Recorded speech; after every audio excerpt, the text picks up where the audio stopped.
So you're in a really tricky situation. Yes. So, sort of new exam. Yes. The AKT, which seems to bring fear onto most trainees, Sure. but you smashed it.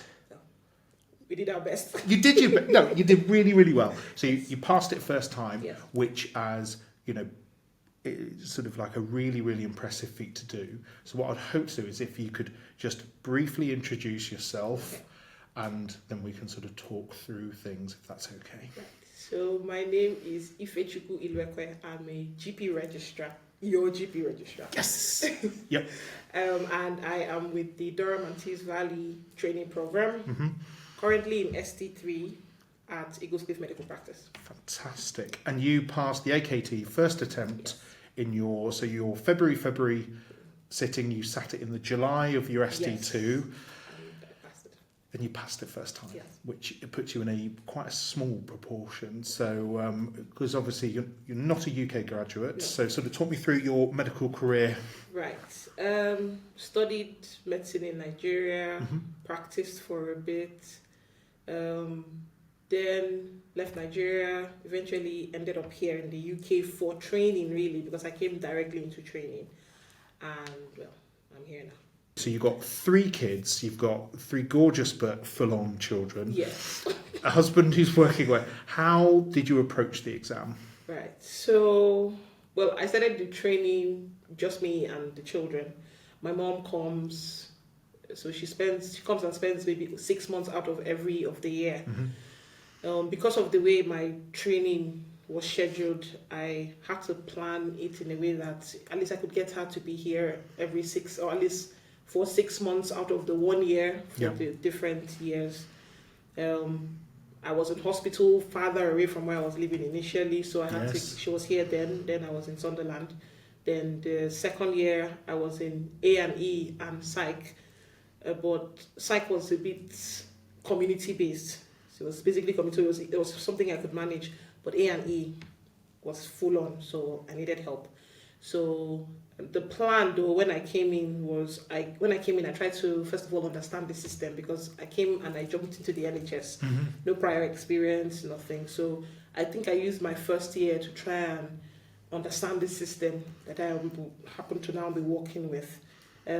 Try to see what was my role in the scheme of things, what were the expectations everyone had, and what are the expectations I had to fulfill.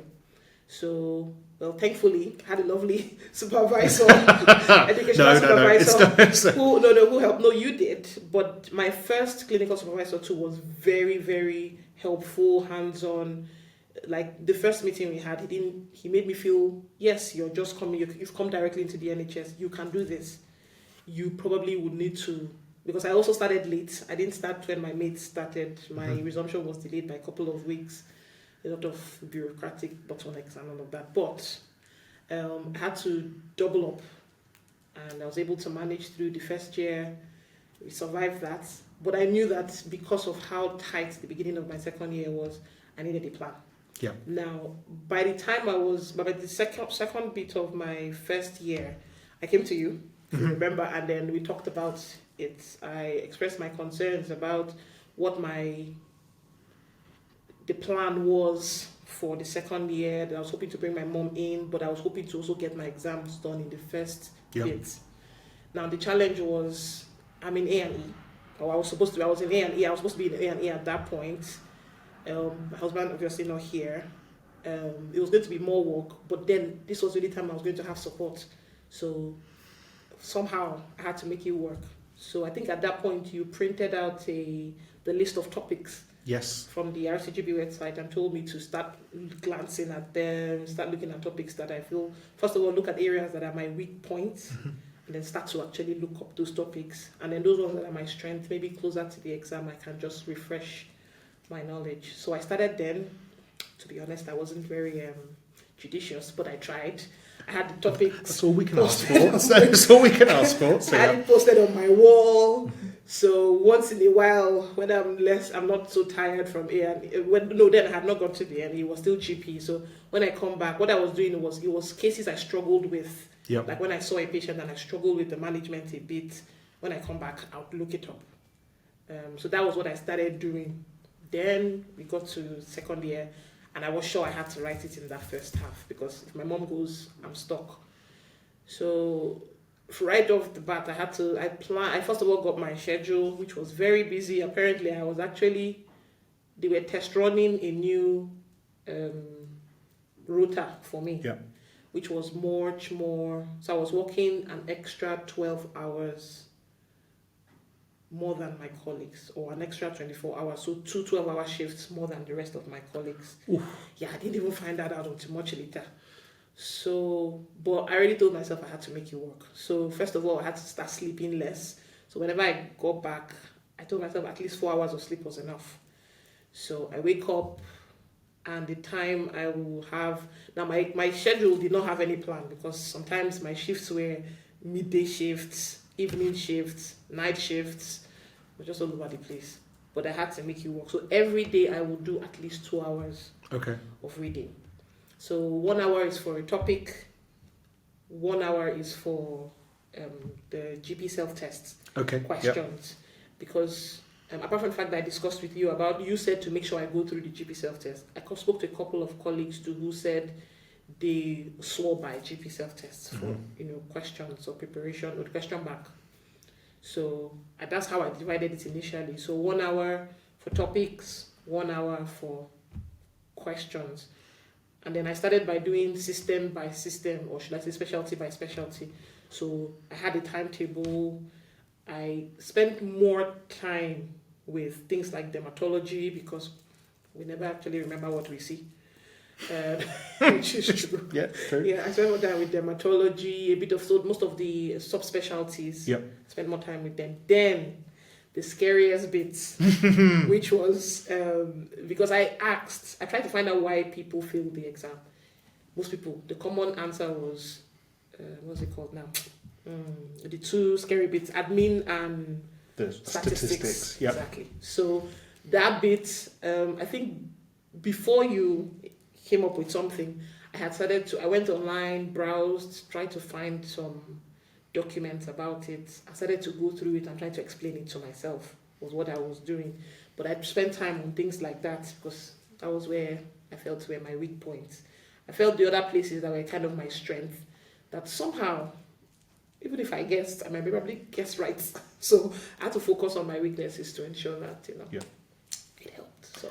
Well, it's your fault for a lot of the stuff that I've now subsequently done, because I had you sitting the exam, I had my other trainee who was physically here at the time sitting her exam, and so I went, and she was from Syria originally and had a very similar, and from a gynecology background, so could do everything really well, like clinically, but the statistics and the admin was scaring her. Exactly. And I know that certainly, and I'd done a PowerPoint presentation on the statistics from years ago, and then because of you, her, and a couple of other trainees that come through the practice, I got asked to do an administration one. Actually, you did it first for me. Yes. So when we had the conversation about where I was at with, I think this was maybe about 4 months to the exam, you were like, okay, so where are we at now with the exam, the plan? I'm like, okay, well, clinically speaking, I think I feel I'm stronger. I still have to do more work though. But statistics that I made, despite my reading it, I did not still understand anything. So the admin bits, yes, I will read it, but it wasn't sticking. Because, we did the ST1 GP practice, rotation was just, I think it was even more clinical than anything else. We didn't even understand the administrative bits of GP practice at that point. So I think then you now said, okay, you're going to prepare a presentation and you were going to put me through it. So you asked me to invite my friends, and we did it for the first time, and it made so much sense, because then you kept highlighting, if you have a complaint, patient has a complaint, 3 days, that's all you need to remember, 3 days. So you kept highlighting very important things, key things, and that's the way I study. I don't believe in, yes, I do a very broad type of studying, but then I highlight what are the key things I need to know, because the truth is, I'm older now. my brain doesn't keep things like it used to. So I need to revise how I study, right? So that was what I now started to do. So that lecture was very helpful. Like I think I can even remind you of a couple of things just from that lecture that remained with me till now. So it was extremely helpful. It actually made me feel very comfortable. I don't even think I read admin again after that until maybe a day before the exam. I just brushed up a few things to make sure that, that was really all. I didn't read admin. I didn't go studying for now. But you did really, your results were really good at it. So, you sort of got, it just reminded myself, you got at least 60-70% in both the stats and the admin, if memory serves. Yeah, that's sort of so enough to be... So my stats and admin, I passed fairly well. Yeah. Way above average. And then clinical as well, yeah. Okay. So... Not so bad at all. So I'm really pleased. It's your fault. So I'm going to put it that. Because actually, I think so. I took what we had learned and been like, right, okay, you're not the only one. So that's off the back of that, and thank you, because I did the course. So I took that presentation, chopped it up, and made the other 20% course to hopefully make sure that other people, because you're not the only one. Oh no, I wasn't. Even some of if you remember my study study buddies, they joined, especially with statistics, and they really enjoyed it. They really, it helped them as well. Because we had about 5 evening sessions or something that we did that, but that's all chopped up. And then you also created YouTube bits. Yes. For different, all you had to do was and the funny thing is, anytime you put it up, you just send a message, oh, there's a new one. Actually, I think I even subscribed, so whenever you put up a new one, it popped up. I'm like, oh yeah, we need to watch this one. Then I eventually started sharing the link and telling people, oh, please, if you're having problems with statistics or admin, my supervisor has short videos that are very helpful.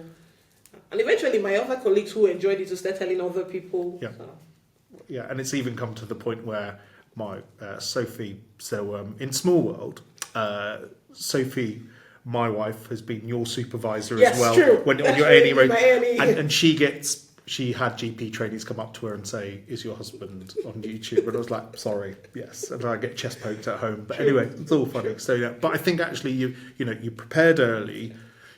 Some really key points is that you got help. Yes. You realised it was going to be hard, but you have to do it. And I will not lie, I made loads of sacrifices, because I remember when I started preparing, I initially had a group, but because I was in A&E, I think about 12 of us were in A&E, the others were in other posts, it was difficult to always get us to actually meet. It was very difficult. So I was still practicing on my own. Then I eventually found a colleague who I thought wanted to write the exam. We started to practice together. Eventually, she was like, she couldn't do it. That it was too much doing it in A&E. That she didn't think she was going to be able to go ahead. So I had to continue doing it on my own, because I knew I did not have a choice. No.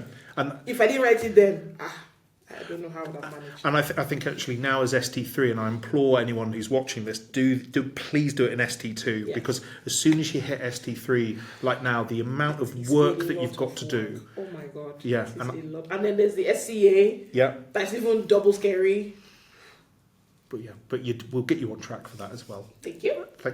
Anyway, well, thank you so much for sharing how you got through. Much appreciated. So everything that you see on Doc Sport is thanks to this one, to certain deeds, and we'll take it from there. Okay, cheers. Bye.